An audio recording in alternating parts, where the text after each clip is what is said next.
Hello and welcome to our practice today. As we usually do, we're going to begin in a seated position. So sit down, cross your legs, place your hands beside you. If you don't get a good solid connection with the floor, use something to give your hands a lift.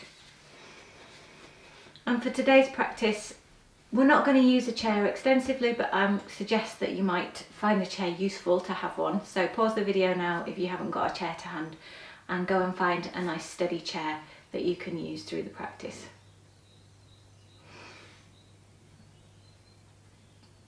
So sitting in a comfortable way, crossed legs if that's possible for you, any other option if it isn't. Press your hands down to help the lift of the spine. Release the shoulders so they don't lift. Bring the weight towards the back of your sitting bones by gently drawing the navel back and gently drawing the tailbone in. So the front of the body moves in, the back of the body moves in and stabilizes the lower part of your torso and abdomen. If you feel you need the assistance of your hands, leave them there. Otherwise, rest them on your legs or bring them to a prayer position in front of you and close your eyes if that's comfortable.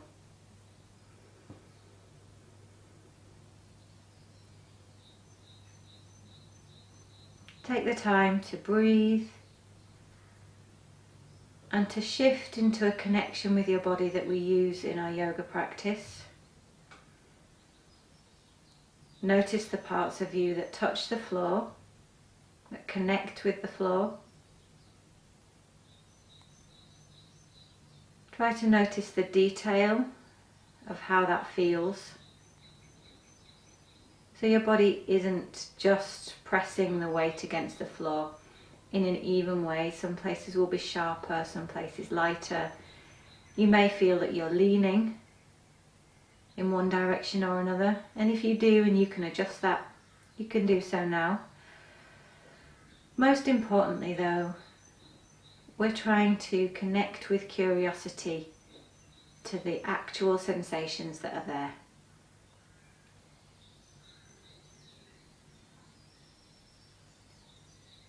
Look for releasing and comfort in the legs.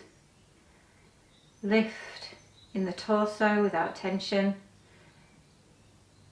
Releasing downwards with the shoulders and perhaps moving them around to the side of the body to make sure the front shoulder is open and the back shoulder.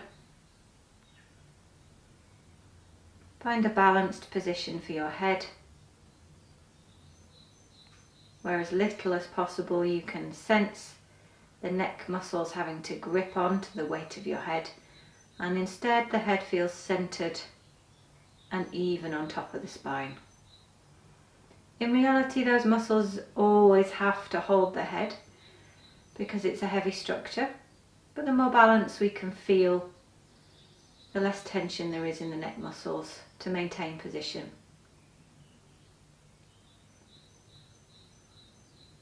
Try to bring your jawline to be level with the floor, and that will also bring the crown of your head to be level with the ceiling, if you have a flat ceiling.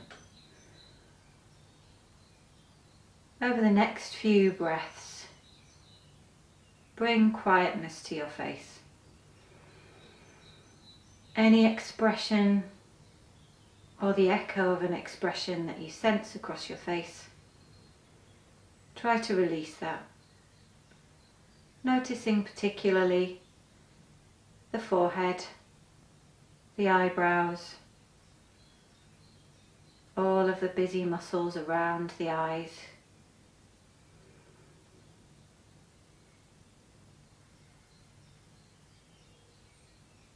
Coming, if you can, to a sense of quietness in the eyes themselves.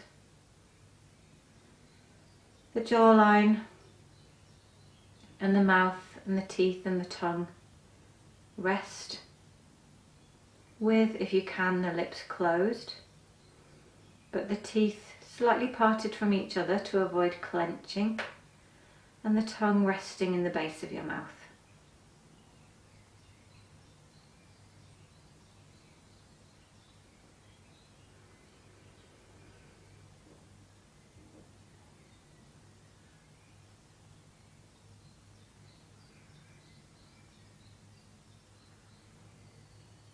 To move from this position, move gently and slowly.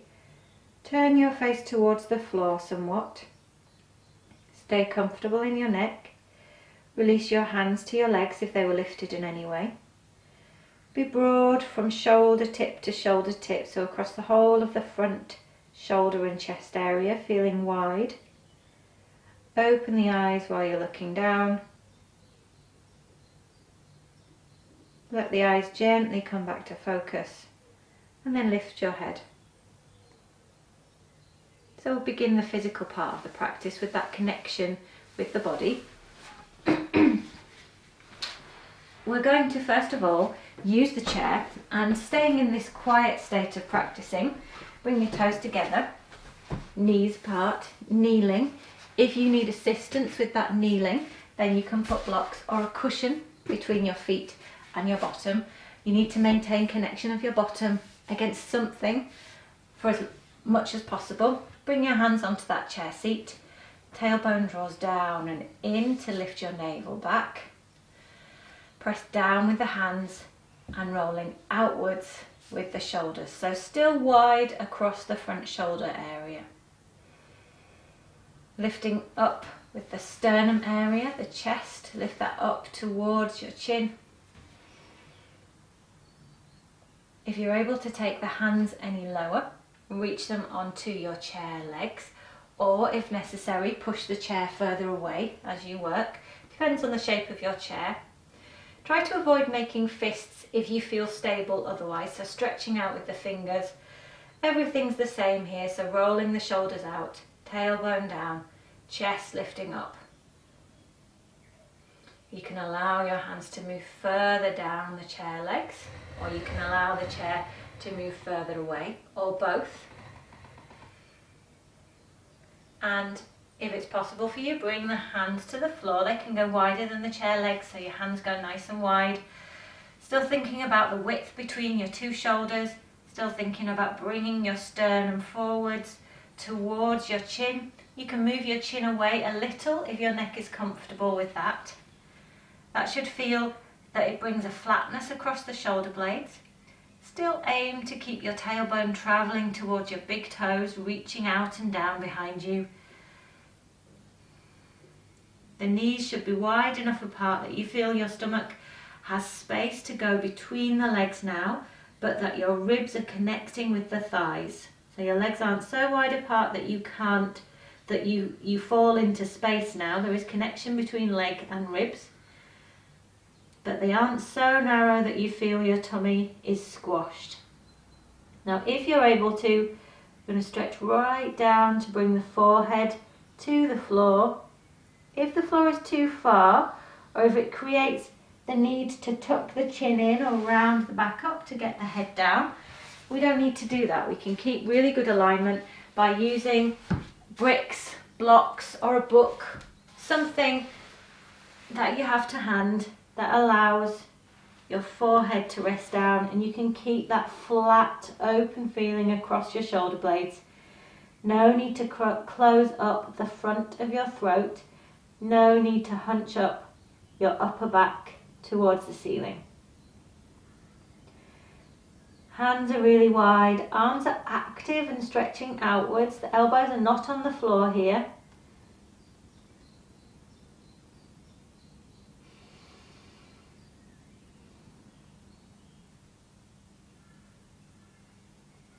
Now, especially if you're resting your head onto a support, we're going to use a little bit of isometric pressure here, which means trying to activate the muscles on one side of a structure to help the muscles on the other side to relax. And in practice, what I mean is we're going to gently but firmly press the forehead into the firm support underneath your head. So if you haven't got a firm support there, you can either swap something out for something firm, or you're going to not be able to do this if you're on a cushion. If you can, you press the forehead down into your support just enough that you feel the muscles at the front of your neck begin to work, and the muscles at the back of the neck and the back of the head actually begin to release somewhat. So it isn't a strong pressure, but it's a pressure downwards, and then you'll release. To bring extra release along the neck and the top of the shoulders. So it's quite subtle work, pressing down with the forehead, outwards with the shoulder, and then release. Go carefully with this, and if you find any unpleasant reactions in your neck, it might not be the right movement for you. So lift your head up, work the hands back, taking them onto the chair seat if you need to, or you can just walk the hands back towards your knees and sit upright. We will head down for a while, so just take a moment to come back up to vertical. So next we're going to stand in Uttanasana. If you struggle to have your hands on the floor, so Uttanasana is this shape. Now if that is too much stretch on your legs or your back, then again take bricks, or you handily have a chair here, so you can use the chair for your hands. So we're going to have feet slightly apart. I'll go forwards. Feet about hip distance apart, hinging at the hips here. Hinge forwards, lifting all the way up the legs, straight legs. Extend forwards from your pubic bone to your sternum. Keep that area spacious and long. Take your hands down to the floor under your shoulders. First of all, pay attention to the weight in your feet. Try to be even both left and right foot, but even more importantly, even between the front and the back of the foot and between each side of the individual feet. So trying not to roll the foot in, roll the foot out, lean forwards, lean backwards, but being absolutely centered on the sole of the foot. And if you pay attention to that, you will help the bones and joints above be more evenly aligned as a result. You can see I'm keeping my arms straight. I'm lifting forwards with the sternum. The half version of this pose is very much about extending from your hips forwards with the torso. It isn't about bending down. Your legs will be thinking about bending down, but actually they want to be lifting up, extending upwards. Keep breath in your body, coming in and out calmly. And then we're going to lift and stand up. So breathe in and stand up. Now we're going to do triangle pose. Again, you can use the chair or you can use bricks for your hands. So we're going to go to this side first, which is my left, your right if you are opposite. So go to your right side first, whichever that is for you. Turning your back foot slightly, front foot all the way out. Broad arms, bring your hand down, and you can see I have that chair just about in line with my toes. So I'm reaching forward slightly, which keeps a nice long extension underneath my waist and up to my armpit. It's nice and steady, so I can press there to help me turn my rib cage to the front. Both legs are straight, they're lifting up. I'm drawing my tailbone into my body, but also down towards that back foot. You can reach out with your other arm up into the air. And then let's stand. Hands down, turn the feet to the front. Now I'm going to turn my back to you, partly because that allows me to keep the chair where it is, and also you'll get the alternative view of what's going on in the back of the pose. So feet together, step, or you can jump your feet apart if you're familiar with jumping. Turn the back foot, a foot away from the chair or support, in, and your front foot out. Wide arms, straight legs, reach out and down with the hand. So we are looking for this long space underneath the side of the waist up to the armpit. Try not to lift the shoulder towards the ear, so keep the shoulder down. Turn the rib cage towards the front of you. Tailbone rather than drifting out behind you, and that's the case for the whole of the hips. draws in and the tailbone feels that it reaches down. If your shoulders are comfortable with it, you can reach out just directly from the shoulder line with the upper arm. And then come back up. Rest your hands, turn your feet to the front and bring your feet back together. So let's turn around and do that on the other side. So feet go apart again, turn your back toes in, front foot out. I'll just even up my mat. So this time we're just going to pay a bit more attention to the rotation of the front leg. The setup is the same. I'm still going to use the chair. And I'm going to rest my top arm so I can focus on this front leg, and I'm going to really lift up the inside leg away from the floor. The front leg has a tendency, although we've pointed the toes along the mat, the front leg has a tendency to unturn. This inner thigh shrinks and rotates towards the floor. So you need to lift the inner thigh up towards the ceiling, and also the inner calf. Don't intentionally do any of that rotation in the knee, because the knee should be straight. The knee should be straight. So the knee itself, you don't want to create any twist there. Let the twist or the rotation come by moving the inner thigh or the inner calf. So I can look there, I can also feel this lift here. You may find if you get good rotation and lift of the inner thigh, it actually helps you to draw your tailbone in more. Those two actions are connected. Hand around behind you for a moment to help the shoulder come back, this top shoulder. Reach out with the arm.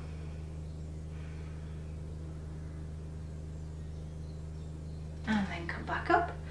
Rest the hands down. Again, I will turn to face away from you. Same reason as before. It means I don't have to move the chair.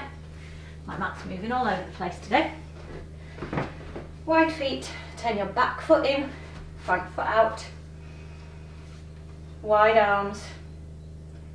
Lean over to the side. Place your hand firmly onto the seat of your chair. Rest your upper arm. Pay attention to the front leg. So lifting the inner thigh. And the relationship with the tailbone is that if the inner thigh drops, it tends to be part of this bottom coming backwards action. So if we can lift the inner thigh up, it helps to tuck this area in and forwards, and that, as I said, is related to the tailbone being able to move into the body and extend out towards your back foot. Ribs turn to the front, arm behind me for a moment to try and get these two shoulders to be evenly facing forwards, and then I can reach out with my upper arm. And then we'll come up, arms down, feet to the front, bring your feet together, jump or step your feet together. Now we're going to step feet wide apart. I can leave the chair where it is, but we won't actually use it this time. We're going to go off to this side, so make your right leg your front leg, whichever that is for you.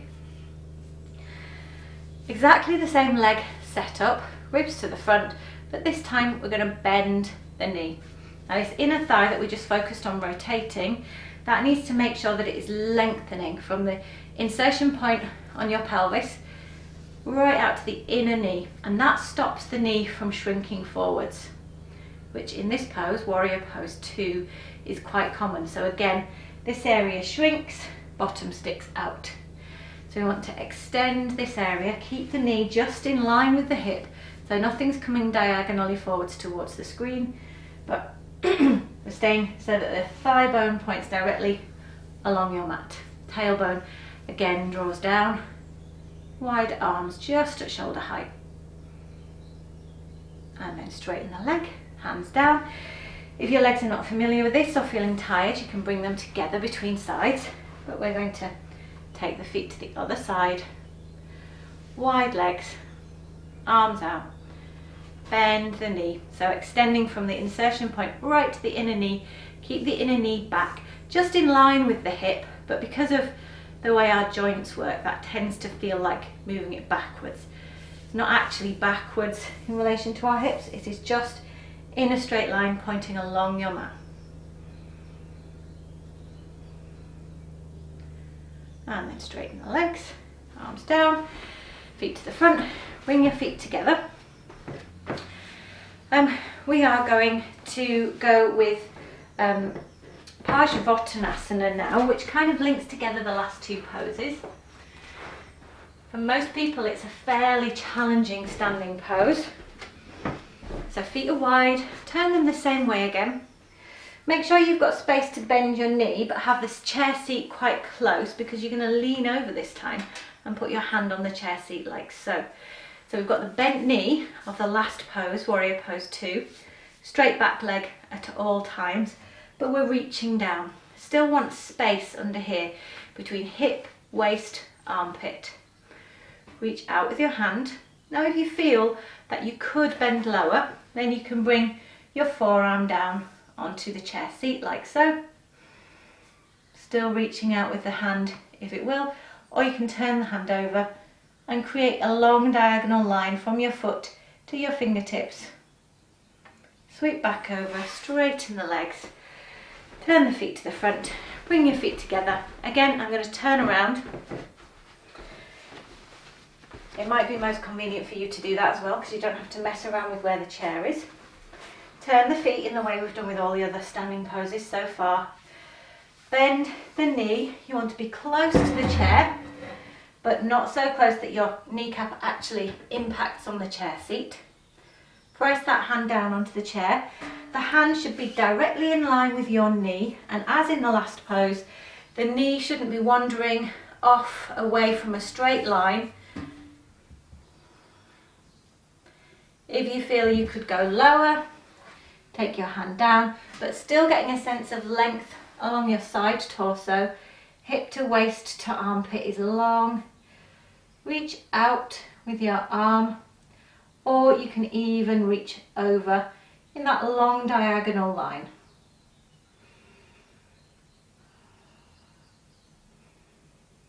Sweep back over, straighten the leg, turn the feet to the front, bring the feet together. I'm going to move my chair because it's not going to help me for the next pose, and instead you can either use yoga blocks, ideally a yoga brick, or a pile of books. We're going to do ARDHA CHANDRASANA, which is a balancing pose, half moon pose. If you're not familiar with it, watch it first before you do, and then rewind to this point again in the video. We turn one foot in, the other foot out. Triangle pose this time, instead of the hand on the chair seat, my hand is on my brick just behind my leg.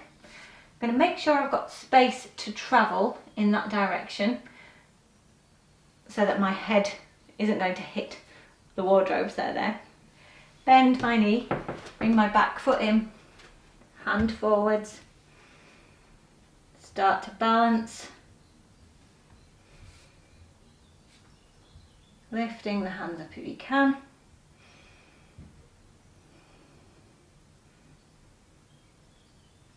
Bend the knee to come back, bring the hand back, bring the foot to the floor, back in triangle pose, and then come up. So we're going to do that a couple of times on each side. If you were just watching that time, rewind, go back to the start of that version, and then you'll do an even one on each leg. Otherwise, we'll continue to the other side. So the brick is in the hand that's going to be on the floor, so swap hands with that now. Turn the leg, bring yourself to triangle pose. Key to the balance in this pose is keeping the ribs turned and keeping this leg turned, which we worked on in the last two poses. So you're familiar with, it's not easy, but you're familiar with the action. Bend the knee, bring the foot in at the same time, reach out with your hand, go, be brave, reach a long way. Whoops, wobbly day. Try again. Sorry if I put you off there.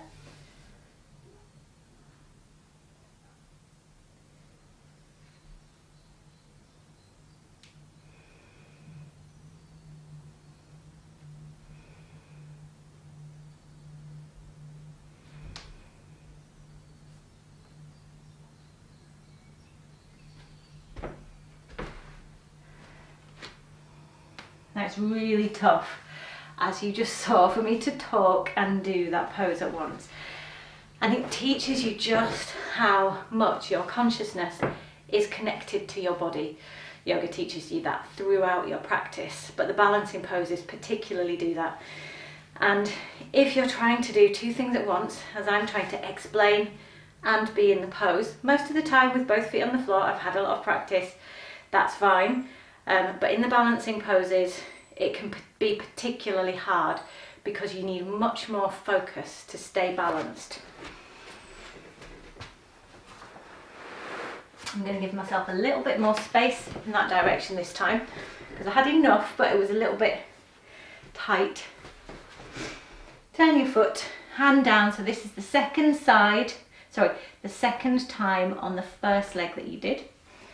Bend the knee, bring the back foot in, front foot forwards, reach out with that back leg.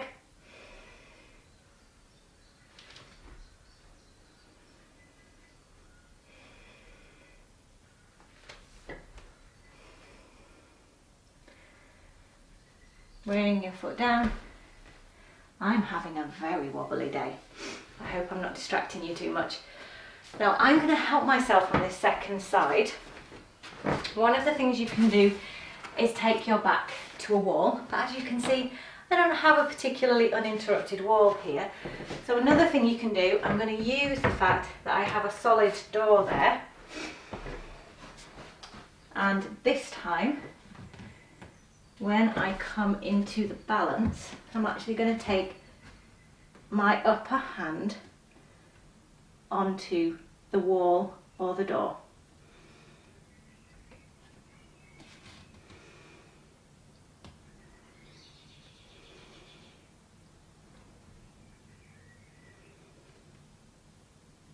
Bend your knee, bring your foot down and stand up. Bring the feet together. So there are quite a few ways you can support yourself in ARDHA CHANDRASANA.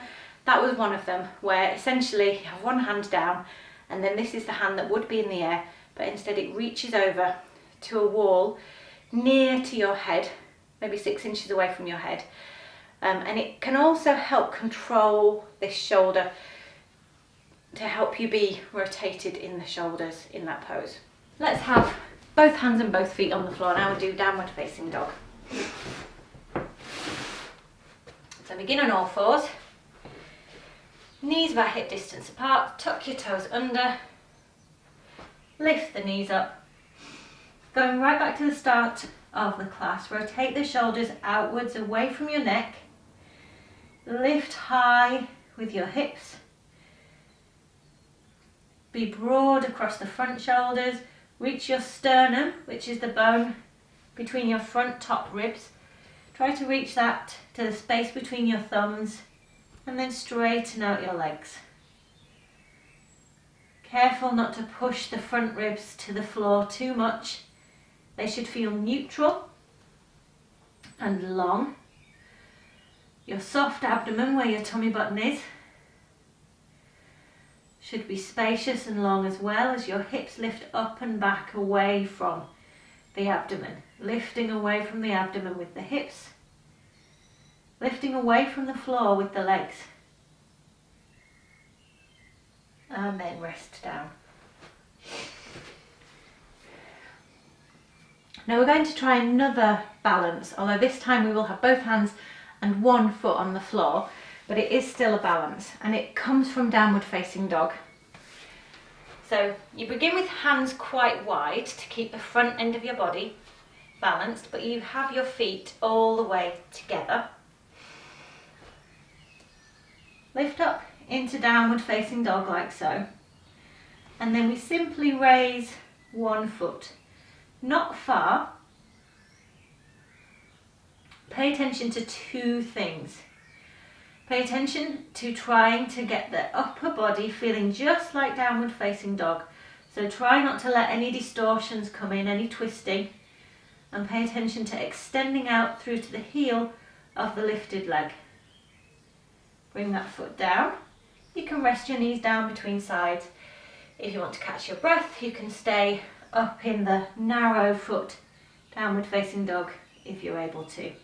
Now, even in hands, in your hips are particularly going to want to twist, and we want to keep them square to the floor. Lift your foot slightly, not too high. The higher you go, the more likely you are to twist your hips. So we're balancing now in the way that we are trying to stay even in the body. Bring the foot down, knees down. And if you need a little rest, sit back onto your heels, fold your forearms and rest your head. Take a few long, deep breaths, particularly slowing out the out breath. Let the weight of your head not press, but deeply rest onto your forearms. Relax the shoulders. If kneeling like this is not comfortable or possible for your knees, then adopt an alternative resting position.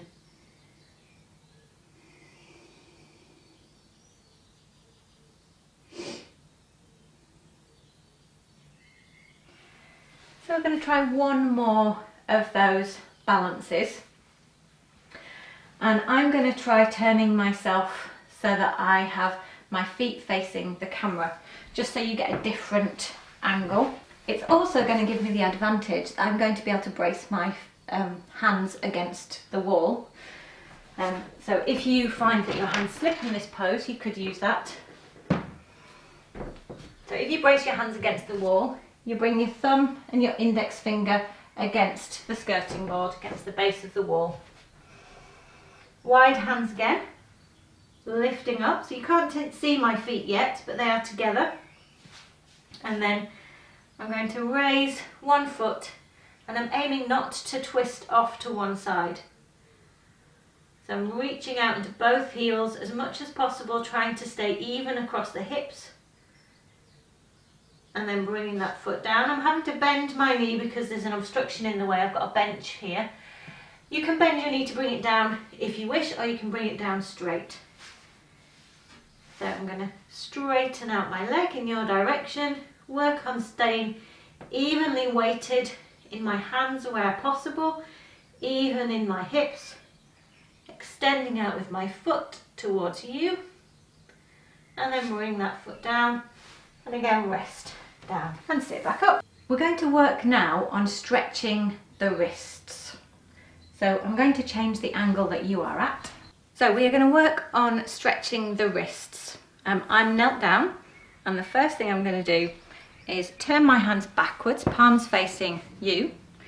Turn my fingers to face my knees. I'm knelt up slightly, and I'm stretching my fingers. So in stretching the wrists, we also stretch the fingers. And I'm rolling my fingers down. I'm at the base of my fingers now. I'm trying to connect the thumbs with the floor. And then I bring the heel of my hand down. Now, to make this less intense, I'm actually leaning my chest in your direction so that my arms are diagonally going towards you. So I'm going to change my position. You can stay where you are unless you desperately need a rest. So I'll show you again. I kneel back. You can have your toes tucked under or stretched out, whichever you prefer. Turn the fingers, roll the hands down. Heel of the hand onto the floor. Now it's less intense to lean forwards like that. It's more intense to bring the hands towards vertical. There's no point in doing this and letting the heels of the hands lift off the floor. And if this is too intense for you, don't worry, we're going to do other things in a moment. Make sure you're steady with the rest of your body, so part your knees if you need to, change the position of your feet as you need to. You don't need to pay masses of attention to the rest of your body, but do just make sure your tailbone's rolling towards your feet and you're not arching your back up towards the ceiling like an angry cat. So keep your back flat, shoulders broad, but as you will be discovering, the main intensity of this pose is your wrists and hands. Okay, let's release that. So lean forwards and then gently lift your hands off the floor and allow them to just hang in a neutral position for a moment. So another way you can stretch the wrists is simply by stretching. As I said, stretching the wrists is also about stretching your fingers, and we all have different hands, so you may find this harder or difficult. So just stretch the fingers back with the wrist, which will include a sensation in the wrist. Stretch out the thumb, stretch each finger in turn. So we're preparing here, we're warming up the hands as well. We're preparing here for reverse prayer position. So now a more intense version of what I just did, which largely stretch the fingers, is to straighten out the arm, and then you can mimic a little bit the action that we had on the floor there, but you don't need to be leaning forwards. So straighten the elbow, don't overlock the elbow, but straighten the elbow. Try to have the fingers pointing towards the floor as much as possible, not rotating outwards, because that will roll your shoulders in. Getting all the fingers, stretching the thumb as well, and then release. So another option is to use the wall. Now you can do this sat, knelt as I am, or you can do this stood, either way. I'll show you sat because it's more convenient to show. You can see my hand is on the wall behind you, and I'm going to turn around in a moment and show you this at both angles. When I first reach my hand behind me, my shoulder wants to lift up, and there's a really short distance here, so I need to roll my shoulder back and down, and so it can be quite an intense shoulder stretch as well. And you bring the side of your shoulder towards the wall. So this is a disadvantage of doing this sat down because I'm having to lean. I'm just going to shuffle my legs towards the wall a little bit and forward slightly, or move your hand back slightly. So now you've lost view of my hand, but it's doing the same thing. I'm straightening my fingers. Try not to let your fingers kink. Straight fingers, rolling the shoulder down. So that action with the shoulder nearest the wall, keep the chest open, and as much as possible I'm trying to turn my shoulders to be square back towards the pointing in the same direction as the wall is running.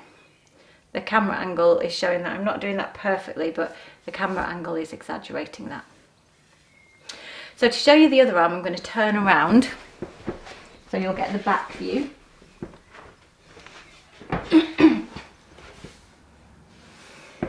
So here, I need to move forward slightly. Fingers, if you have an edge, avoid holding the edge. Try to move away from it if at all possible. So I'm going to have to move right forwards. Don't take your hand higher than your shoulder line. So slightly lower will be slightly easier. In line is as high as you want to take it. Roll that shoulder back and down, which is easier for me to do with a bent elbow. But I need to straighten the elbow out, stretch those fingers, and then rather than letting my chest turn towards the wall, I turn my chest away. I can feel my tailbone was sticking out a little bit, so I'm just going to draw that down. So this stretches the whole of the arm, and it's a more unusual kind of stretch. It feels like a nerve stretch, or a stretch of the fibres, the connective tissues, rather than of the muscles.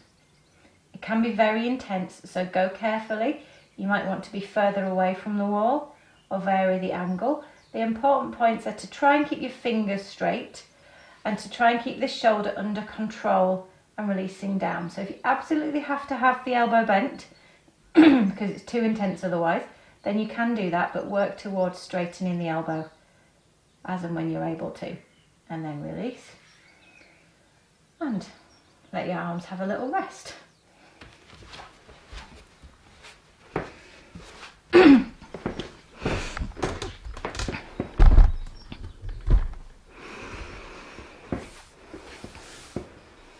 So what we're working towards is Paschima Namaste. Paschima is Sanskrit for the west side of the body, which in yoga means the back of you, and Namaste is the name for prayer position. So this is not Paschima Namaste because this is at the front of my body. But if you make the prayer position, connect the heel of your hand to the opposite heel of your hand. Try to connect the line of the knuckles to the line of the knuckles. Connect each joint of each finger to its opposite number. You may actually not have hands that are the same size, so do what you can to match them and start prioritizing down here, and then if your fingers aren't the same length as each other, then that's just the way it is. So press with firm, gentle firmness between the palms of the hand.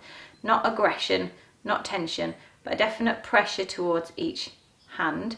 Draw the shoulders down, lift the chest upwards, and keep the heel of the hand approximately between the nipple line, the base of the sternum.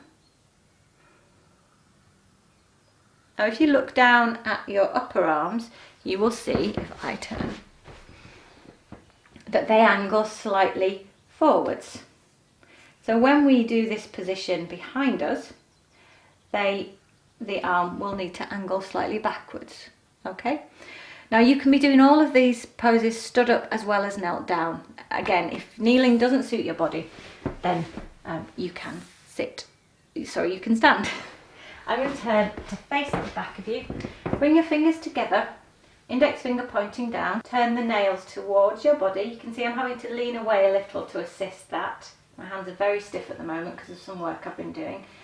Try and bring the tips of each finger together and keep them together, even though you can see the rest of my hands are not able to join right now. So I've got a strong push between the joint of the little fingers and a gap between the others. Also, there's a tendency to arch the back. Whether you're stood or sat, there is a tendency to arch the back. So draw the tailbone in and bring your back to a flatter, neutral position. Try not to round your back out behind you, particularly the upper back. Lift the chest. Now we're going to try and lift the elbows, not squash down by the side of the body, but lift them away a little bit to open the front shoulders and to, as much as possible, bring the knuckles together. So the joint of the index finger is the least keen to come together. You can see there's a gap there. The higher up your back you can get your hands, the more possible it is and the less intense it is on your wrists. But ironically, it's difficult to actually get the hands up your back. So I'm going to keep my hands there and I'm just going to show you from the front. So we don't want to collapse the chest. We want to lift and open the chest, be broad. Don't push your tummy forwards. Draw the navel back, tailbone down. And then we can release the hands. So releasing the hands down the way they came into the pose. Stretch them out. If you're desperate to shake the hands, that might be a sign that you went too intensely into that position. So just bear that in mind. Now we're going to do a seated pose using Paschimottanasana. If you really struggle with prayer position behind your back, then instead you can hold the elbows. Sit with your legs straight, feet slightly parted and out in front of you. Initially, place your hands beside you. To begin with, reach your hands forwards and reach up.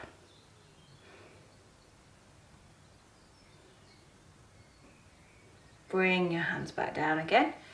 Put your hands on the floor, open the chest. And now we're going to take the hands behind the body. So it's prayer position behind the body. Begin with the index finger and the thumb facing down. I will turn so you get a better view. So keep your legs straight if you can. If it's very difficult to lift the back, then allow the knees to bend slightly. Fingers pointing down, rotate the fingers, bring the hands up your back. Your alternative, remember, is to hold your elbows and still work on opening the shoulders. So fingers pointing down, rotate, take the hands up your back.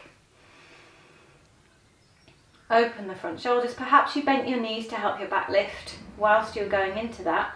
Now straighten out the legs again if you can. That's what I've done. I'm lifting my chest. Release the hands. And then bend the knees. Now we're going to add one more thing in there.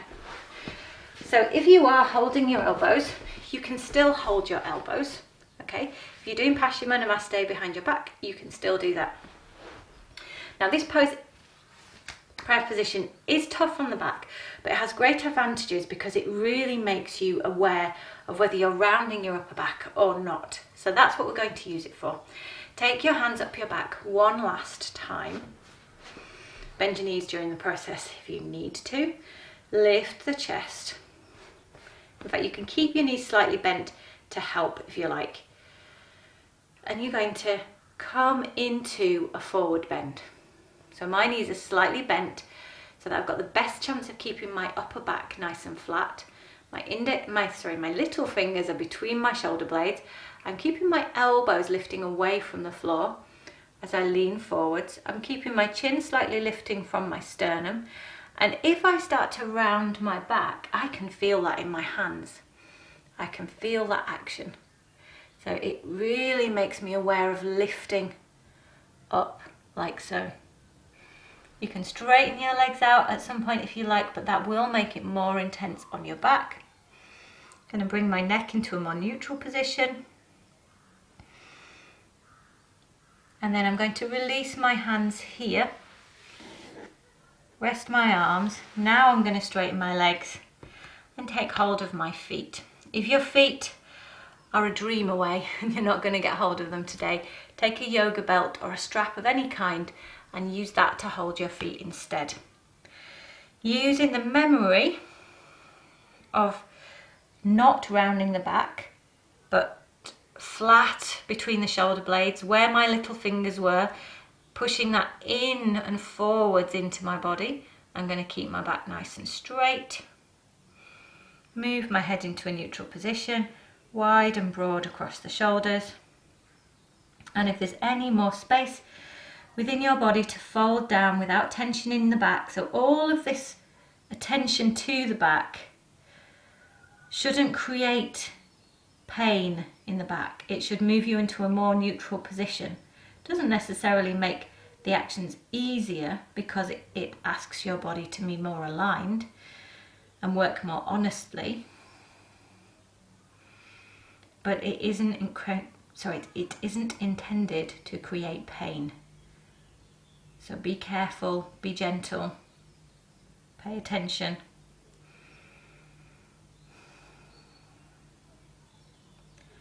And then release. Place your hands onto the floor. You can use your arms to lift you up if you're at all unsure about how tired your back is or how much you just challenged it. Use your arms to press. So now we're going to prepare for relaxation. And you have a couple of options. If you have your own preferred way of doing relaxation, that's absolutely fine. And you can prepare yourself to do that now. The classic way of relaxing would be to lie down in Savasana, where you essentially, feet flat on the floor, roll down. If your head tips back or is otherwise uncomfortable, then place something underneath and then you would straighten your legs out. And although you can't see my feet, you let your feet flop out to the side. However, today, because it's been a relatively intense practice both on our backs and on our legs, I'm going to invert my legs up the wall. So I'm going to show you how I do that. So I've set up here. This is a really small piece of wall. It's probably not the best piece of wall in my house, but it's the piece of wall I'm going to use. It just needs to be wide enough for your hips and slightly wider, but not too wide. I've got two optional extras that I'm going to use. You may have access to, you may not, but I'll show you them, and if you've got access to something like them, you can use that. I have a yoga strap which is formed into a loop using the buckle that's going to hold my feet about hip distance apart. And I have, so you may well have a strap, but I also have a yoga, it's called a sandbag, it's actually got gravel in it.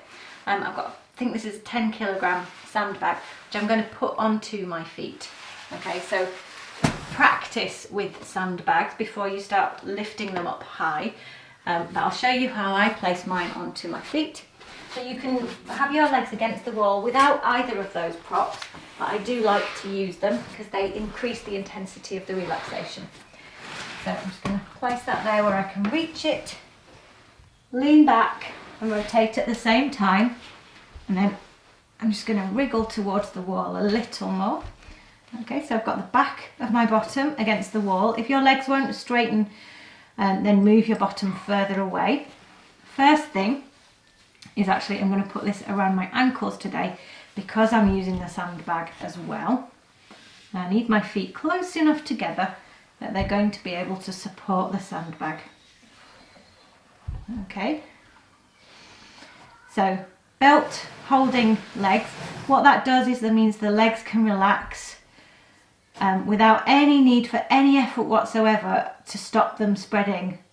It's a very subtle effort, but it is there. Now, getting the sandbag. So I'm going to lift it onto my ribs, bend my feet, place it onto the soles of my feet, and then I'm going to place my heels on the wall, and I'm going to straighten my legs up and part my feet. That's not even, so let's just even it out. Okay, so sandbags are safe to do this with once you've practiced because they mould to your feet. Okay, so I'm parting my feet, just letting the feet slightly angle towards the wall, partly because that's what they want to do naturally anyway, and also of course that leans the sandbag towards the wall, so that extra weight is going to help my feet, legs, hips and back to relax. I'm going to place my hands, actually, no, not overhead today, my shoulders are not happy with that. I'm going to place my hands beside my hips, just moving that belt out of the way. Palms facing upwards. If you need to support under your head, support under your head. Close your eyes if you're comfortable, and then relax. If you feel that you need to use any effort to support the sandbag, then you need to adjust it until you feel safe and comfortable with it up there.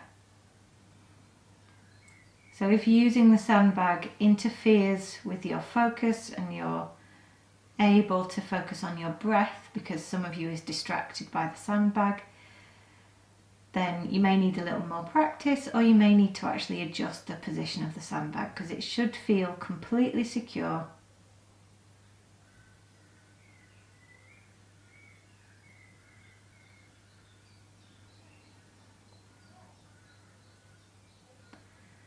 Now, whether you've chosen to lay flat or whether you've chosen to invert your legs up the wall, now use the out breath to let the weight of the legs let go.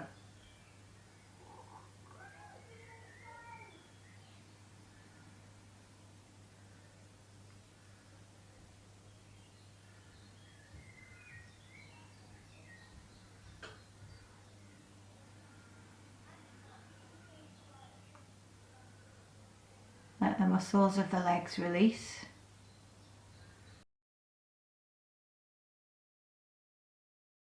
Notice the connection of the back of your sacrum on the floor.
time to begin to end.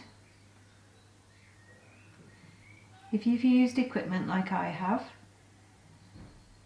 once you've made small movements with your hands, once you've brought your attention back to the room, back to the everyday, slowly bend your knees, support that sandbag, bring it towards your hands, lift the weight and place it to one side. And then you can slip the belt off your feet, move it out of the way, move the sandbag if you need to, and then roll onto, ideally your right side. I can't go that way for me, so roll onto your side. Pause on your side for as long as you need to, support your head with your hand.